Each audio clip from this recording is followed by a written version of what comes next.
Shalom Bapak Ibu Saudara-saudari yang terkasih di dalam Tuhan. Kita akan kembali melanjutkan renungan firman Tuhan dalam topik Soli Deo Gloria.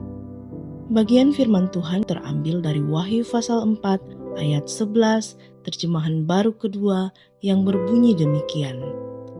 Ya Tuhan dan Allah kami, Engkau layak menerima puji-pujian, hormat dan kuasa. Sebab Engkau telah menciptakan segala sesuatu dan karena kehendak-Mu semuanya itu ada dan diciptakan. Bapak, Ibu, Saudara-saudari yang terkasih di dalam Tuhan, mari kita kembali kepada ilustrasi tentang seorang seniman hebat yang baru saja selesai membuat sebuah lukisan yang luar biasa indah.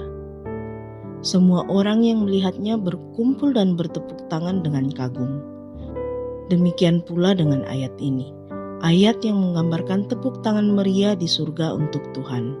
Ya Tuhan dan Allah kami, Engkau layak menerima puji-pujian dan hormat dan kuasa. Secara sederhana dapat dipahami, Engkau hebat Tuhan, semua pujian, semua hormat, dan semua pengakuan atas kekuasaan itu cuma milik Engkau. Kata layak dalam bagian ini memegang peranan penting, artinya, Engkau Allah yang memang pantas mendapatkannya. Itu adalah hak-Mu, bukan sesuatu yang kami berikan untuk membuat-Mu hebat. Engkau sudah hebat. Kalimat sebab Engkau telah menciptakan segala sesuatu adalah alasan mengapa Dia layak untuk dipuji. Allah lah senimannya, Dialah yang membuat segalanya. Langit, bumi, bintang, hewan, dan kita semua.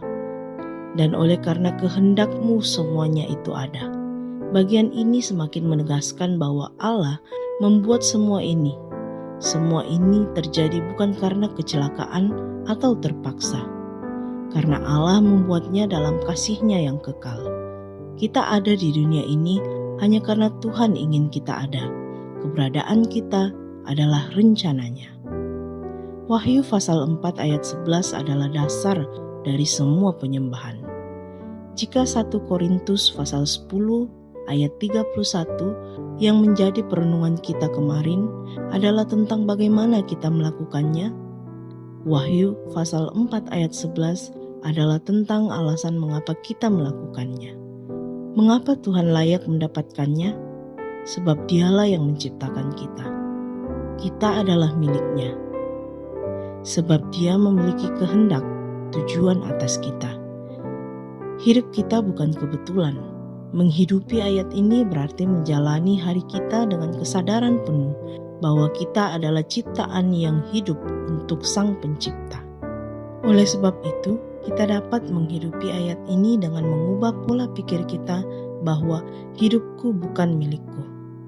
Langkah sederhana yang dapat kita tempuh adalah dengan merawat tubuh kita. Saat kita memilih untuk tidur cukup, makan sehat, atau berolahraga, kita sedang berkata, Tuhan, tubuh ini adalah ciptaan-Mu. Aku akan merawatnya sebagai milik-Mu. Ini adalah tindakan ibadah. Dan kita juga dapat berpartisipasi dalam merawat bumi.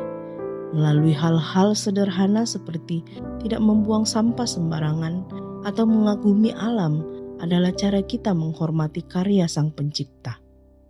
Dan yang selalu diingatkan adalah bahwa ketika kita berhasil dalam sesuatu, kita harus terus mengingat bahwa bakat, kecerdasan, dan energi kita semua berasal dari Tuhan. Dengan mengingat hal ini, kita sedang berjuang mematikan kesombongan dan mengarahkan kembali pujian dan hormat hanya kepadanya. Mari kita mengembalikan pujian dan hormat kepada Tuhan melalui hal-hal yang sederhana dalam hidup kita. Pertanyaan untuk kita renungkan bersama. Apakah kita menjalani hari ini sebagai pemilik atas hidup kita? Dengan kata lain, kita melakukan apa saja yang kita inginkan? Ataukah sebagai ciptaan yang dikasihi, yang hidup hanya untuk kehendak Sang Pencipta saja? Bagaimana cara kita memperlakukan apa yang telah Tuhan ciptakan hari ini? Termasuk tubuh, bakat, dan bahkan alam di sekitar kita? Apakah kita menghargainya sebagai karyanya? Mari kita berdoa. Allah Bapa kami dalam surga, kami tersungkur di hadapan tahta-Mu. Engkau kudus, Engkau agung, Engkau maha besar. Kami berseru bersama para malaikat dan semua ciptaan di surga. Engkau layak ya Tuhan. Engkau satu-satunya yang layak menerima segala puji-pujian, hormat, dan kuasa. Kami memuji-Mu sebab Engkau telah menciptakan segala sesuatu. Langit adalah karya tangan-Mu, bumi adalah pijakan kaki-Mu. Hidup kami, nafas kami, dan bakat kami, semuanya adalah ciptaan-Mu. Kami bukan milik kami sendiri, kami adalah milik-Mu. Karena Engkau adalah pencipta kami dan penopang kami, maka hanya kepadamu lah kami berikan kemuliaan tertinggi.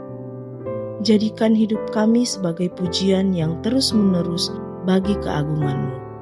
Di dalam nama Tuhan kami, Yesus Kristus, kami berdoa. Amin. Demikianlah renungan kita bersama pada hari ini. Kiranya kita boleh terus bertumbuh setiap hari di dalam Tuhan. Amin.